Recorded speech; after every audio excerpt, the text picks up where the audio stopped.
नमस्कार, आप सबका एक बार फिर से स्वागत है आज की इस नई वीडियो के साथ। और विधानसभा चुनाव 2023 की कवरेज लगातार आप हमारे साथ देख रहे हैं। हमारा कारवा लगातार विधानसभा वाइज सियासी दिग्गजों से मुलाकात कर रहा है, विधानसभा चुनाव 2023 की कवरेज कर रहा है।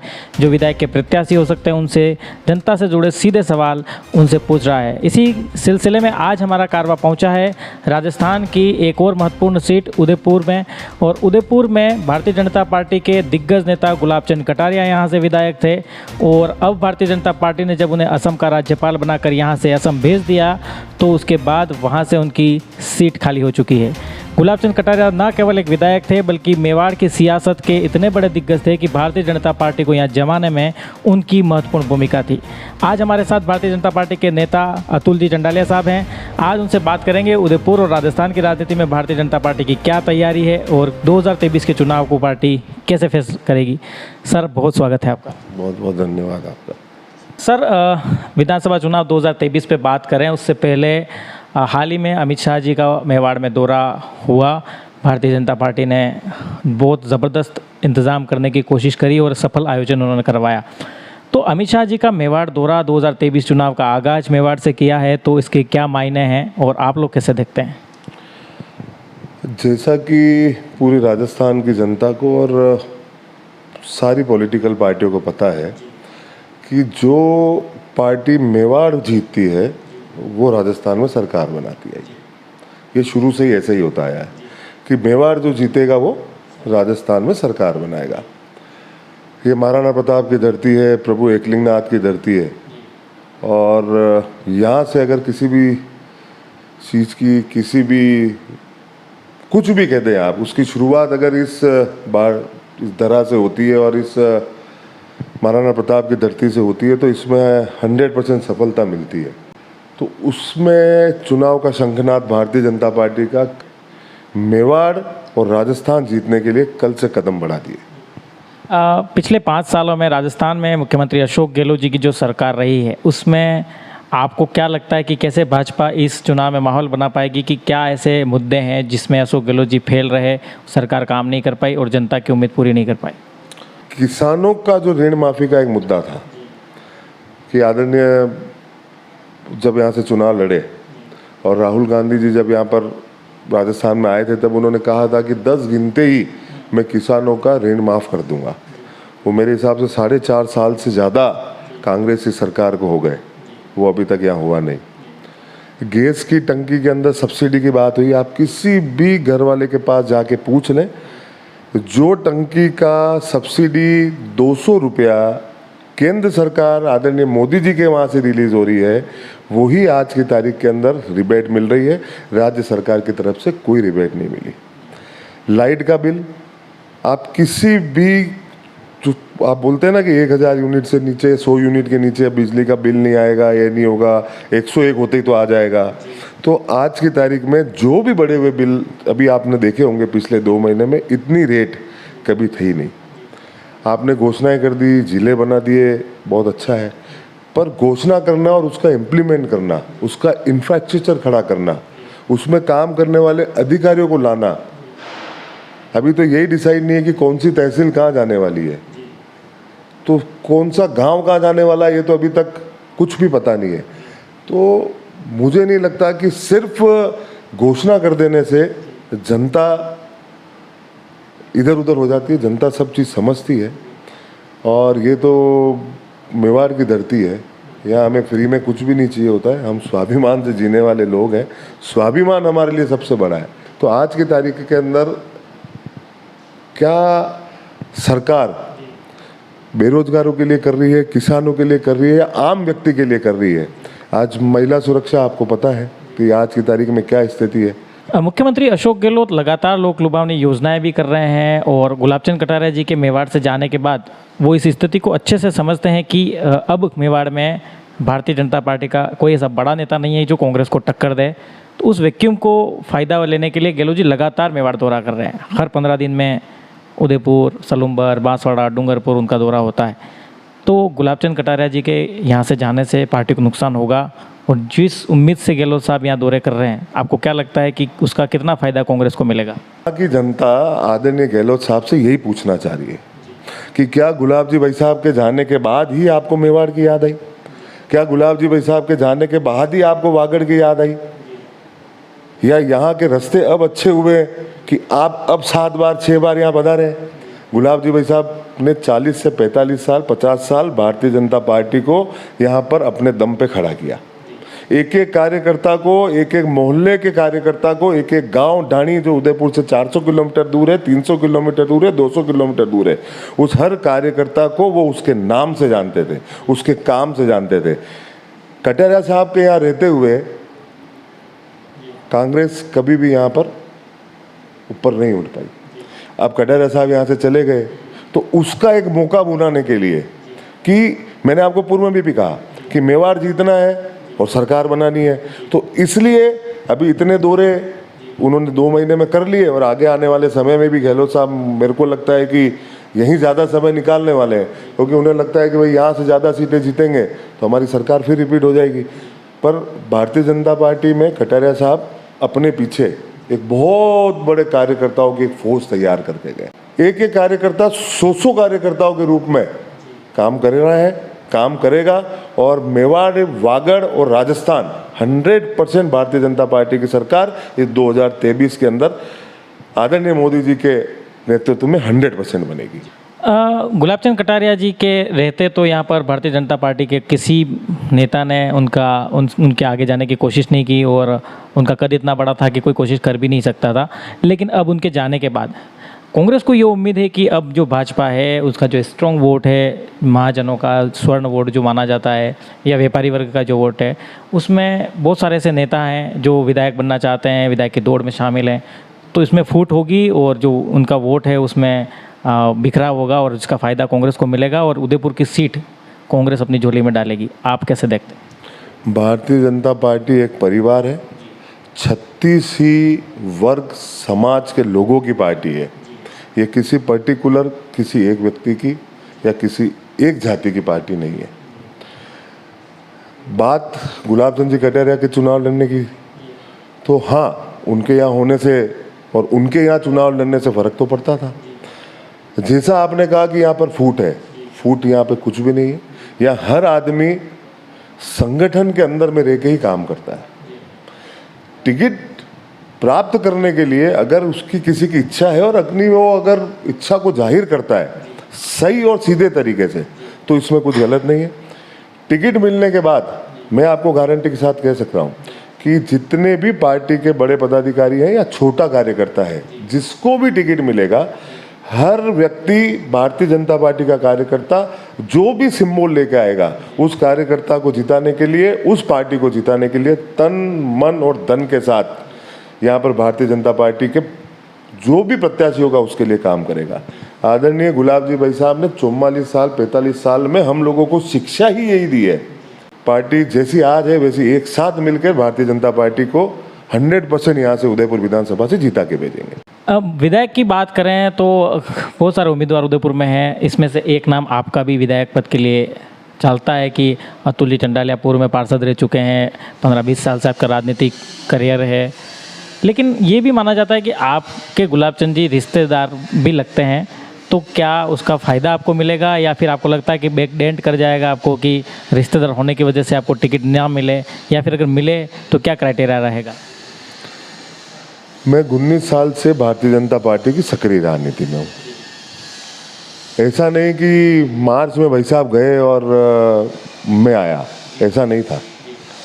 बूथ अध्यक्ष, मंडल महामंत्री, मंडल अध्यक्ष, पार्टी का शहर जिले का आज उपाध्यक्ष।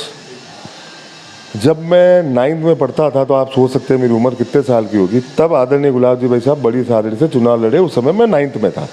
लगातार 2 चुनाव में बड़ी सादड़ी, एक बार 13 दिन और एक बार 17 दिन के लिए। मैं 9th में था, 9वीं में पहले चुनाव में तब, और जब उसके बाद 5 साल के बाद मैंने वहाँ काम किया।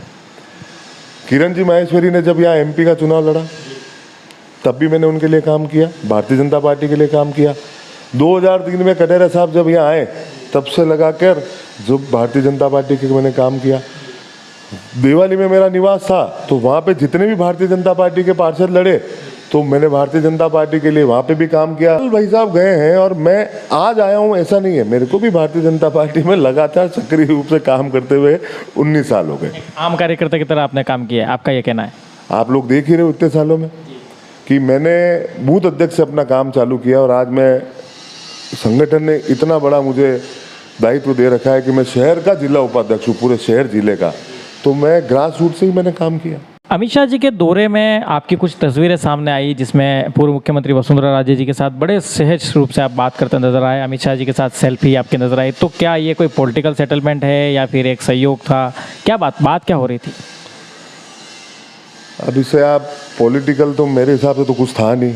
अब लोग उसको बना रहे हैं या कुछ बनाना चाह रहे हैं तो उसका तो मेरे पास कुछ है नहीं। ये एक सतत प्रक्रिया होती है कि कोई भी पदाधिकारी आता है या कोई भी हमारे राष्ट्रीय नेता आता है तो उन्हें हमें अगवानी में जाना पड़ता है या उन्हें हमें सी ऑफ करने जाना पड़ता है। मैडम से मैं मिला और जब वो पधारे थे तब मैं एयरपोर्ट उनको लेने गया था, तब भी मेरी उनसे 2-4 बात हुई। और कल जब हम अमित शाह जी को जब मैं छोड़ने गया तो मैडम भी सी ऑफ करने वहाँ आई थी, तो वहाँ पे भी हमारी 5-7 मिनट की मुलाकात हुई। टिकट पे अपन आते हैं तो मैडम से कोई आपने रिक्वेस्ट की या गुलाब जी भाई साहब जैसे रिश्तेदार है कभी घर आते हो तो कभी आपने पर्सनली उनको या उनकी तरफ से कोई ऐसा इंडिकेटर आपको मिला कि चिंता मत करो सेव कर लेंगे सेट, ऐसा कुछ बताना चाहें आप तो? नहीं, मैं जो भी बोलता हूँ बिल्कुल साफ और शुभ बोलता हूँ। मेरे साथ यही है, आदरणीय भाई साहब से और आदरणीय मैडम से मैंने अपने राजनीतिक चीज़ को लेकर आज तक कभी मैंने कुछ नहीं बोला ना। मैडम से तो मेरा मिलना बहुत कम होता है, इनसे बात भाई साहब से मेरी बात होती भी है और लगातार जब उदयपुर प्रवास में भी होते हैं या उससे पहले भी मेरा मिलना जुलना है। पर मैंने 19 साल में भाई साहब से आज तक कभी भी अपने लिए साहब को मैंने कभी कुछ नहीं कहा कि भाई साहब मुझे ये पद चाहिए या मुझे वो पद चाहिए या मुझे ये चाहिए। तो मैं जहाँ तक सोचता हूँ कि मुझे आज तक पार्टी संगठन ने जो भी दिया है वो इसी कारण से दिया है कि मैंने आगे चल से उनसे कभी आज तक कुछ भी नहीं मांगा। राजस्थान 2023 चुनाव से पहले जैसे एक तरफ अशोक गहलोत जी हैं जो अपने चेहरे को लेकर के पूरे राज्य में घूम रहे हैं, नई नई योजनाओं की शुरुआत कर रहे हैं, जो उनसे मांगा जा रहा है वो दौरे में बांट रहे हैं। दूसरी तरफ भारतीय जनता पार्टी है, अभी हाल ही में प्रदेश अध्यक्ष को चेंज करके सीपी जोशी को बनाया, नेता प्रतिपक्ष जी गुलाब चंद जी कटारिया चले गए तो फिर राजेंद्र राठौड़ जी को बनाया।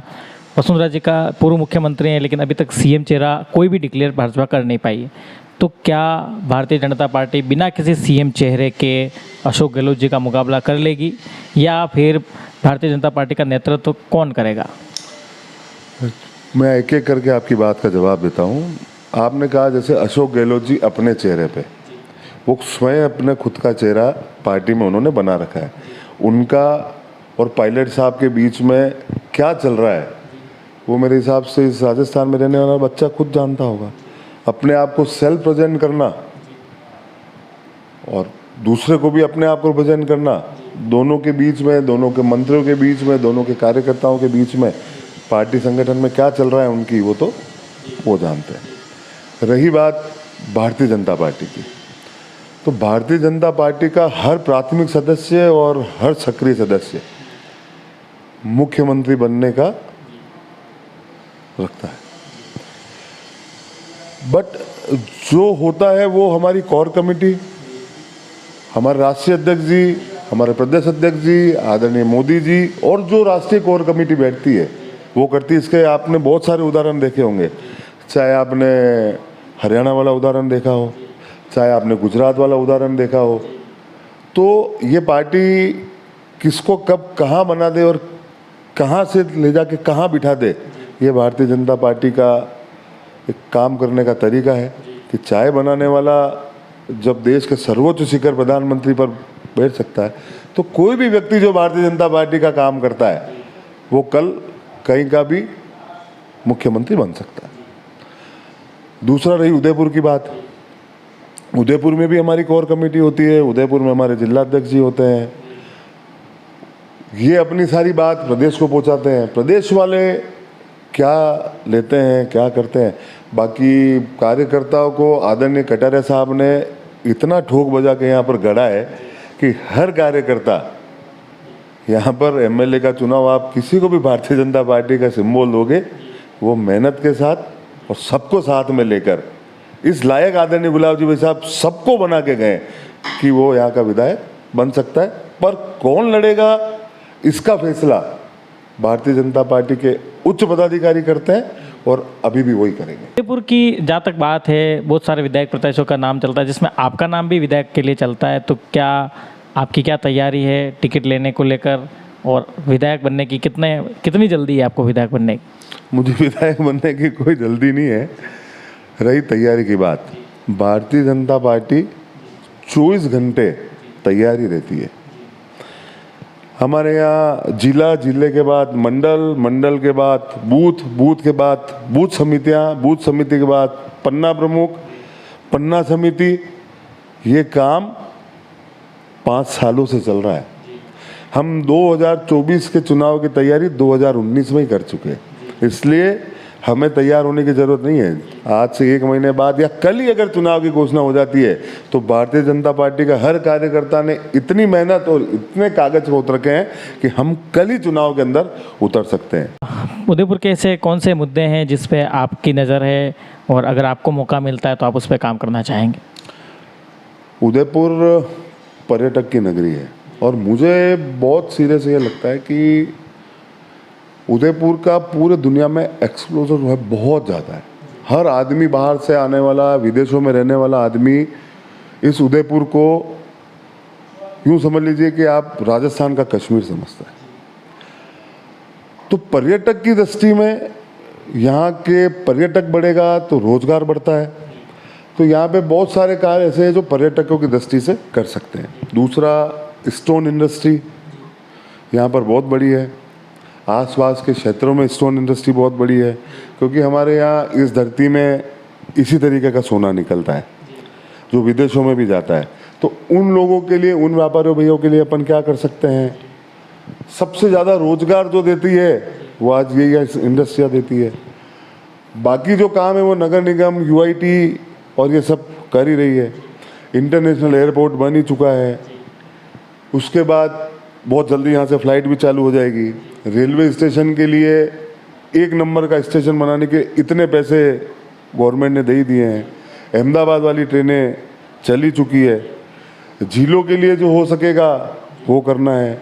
बाकी मेरे हिसाब से आज की तारीख में पर्यटक की दृष्टि से अगर यहाँ पे कुछ भी काम किया जाए तो ये बहुत अच्छा है। 2023 के विधानसभा चुनाव को देखते हुए अगर अतुल चंडालिया साहब उदयपुर की जनता को कोई मैसेज देना चाहते हैं तो क्या कहेंगे?